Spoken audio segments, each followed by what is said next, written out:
ally / a threat to America.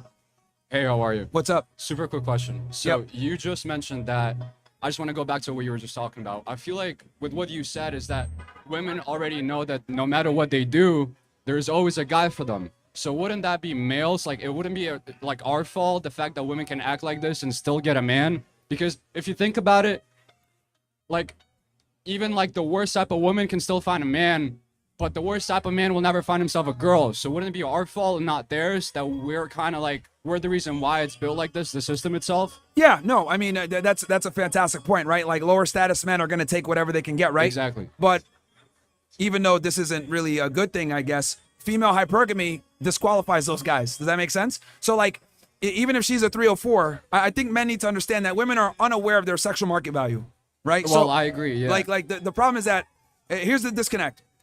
So women always peg themselves 3 to 5 points above where they actually are. So exactly. a girl that's a but 5. we allow them to do that. Yes. So it's our fault. But here's the thing. Yeah, we allow them to do that. But the way it corrects itself is she will realize that she can't keep the higher status guys. Does that make sense? So the losers will go after her. And she'll be like, oh, yes, I love it. But then she'll start to realize, and they typically don't realize until they're in their 30s, the higher status guys, the guys that they actually want, don't want to be with them. They can only get sex from those higher status guys. They can't get commitment from those higher status guys. But she still ends up with a guy, though. If you take a loser dude, he ends up being lonely for the rest of his life. I know. And she still ends up being I see with what you're somebody. saying. They at least get a relationship, but they're always going to be miserable because the problem with women is hypergamy is based in doubt.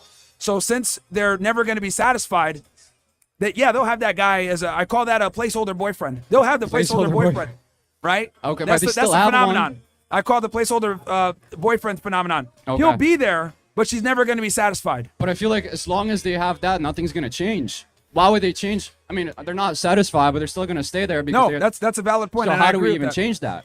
This is where guys like me come in, guys like Tate come in. This is where we come in and we wake guys up and say, look, bro, like this is what the new normal is. But don't you think the problem is also, like, going back to what you said before that when you were talking to my friend, don't you think the actual problem comes from parenthood, the way these girls are raised? Because I feel like girls don't just become sluts for no reason. No, I'm glad you said that. So a big part of this with the slut shaming is that will force the family unit back. Well, I hope so. Yeah. But at the same time, we have to take responsibility as men as well. For sure. Because if a daughter's raised a certain way and she becomes a slut, I would say it wouldn't just be the mother's responsibility. So we have to lay that No, back. it's the father's responsibility. Exactly. I've said it a million times. Good dads keep their daughters off stripper poles and sons out of jail. So wouldn't the solution to all of this be to just become better fathers for us? Yeah, they'll stop the simping and become better fathers. Yeah, I agree. Yeah. So you agree with that? Yeah. Okay, so those. I've are the always two had that things. position that the nuclear family is the backbone, and then everything stems from there. Because I think the best way to find a solution for something is to find the fault in it, like our fault. Because if you step back and you try to fix something yourself, that's how you can get a better solution. But also keep in mind that there's only so much that we can do too, right? But aren't we like half of the reason why these people grow up the way they are? We are a And portion. if men are like the head of the family, aren't they we're definitely mainly a portion, responsible? but remember, it's not 1955; it's 2025. Like women actually have But what more. changed? Why can't men still do the same thing that they did back then? Because women have more access, and we live in an egalitarian society. I would argue women have more rights and privileges than you do now. Really? Like 100%. what? Okay. Like what? She can get pregnant, right, and decide if the baby lives or not. You don't. And then she could make you pay money to her based on her decision. That's a big one. Situational. That's a big one, right? They get the ability to go apply for a job and get preferential treatment because she's a female. They're able to go ahead and apply for certain civil service jobs and not meet the requirements at a lower level.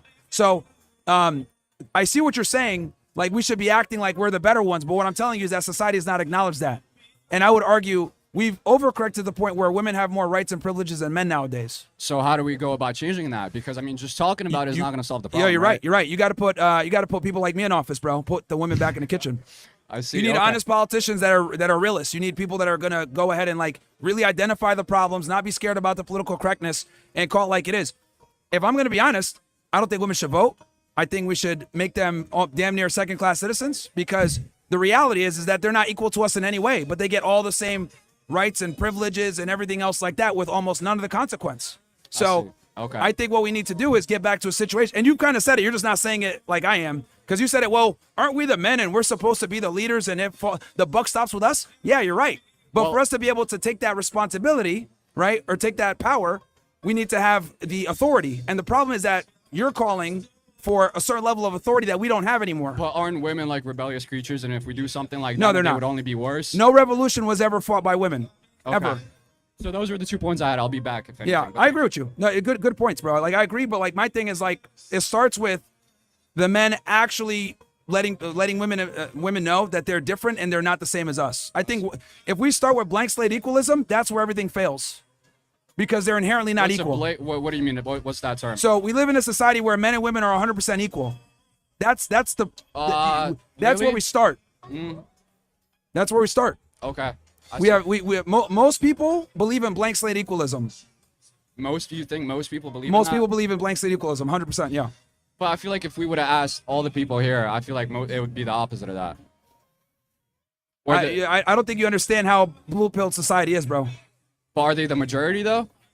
I think a majority of guys think men and women are equal. Yeah. Really? 100%. Well, I can't really argue on that because it would be just like my opinion versus your opinion. But Yeah, no worries. Thank you so much. Though. I'll be back. All right, man.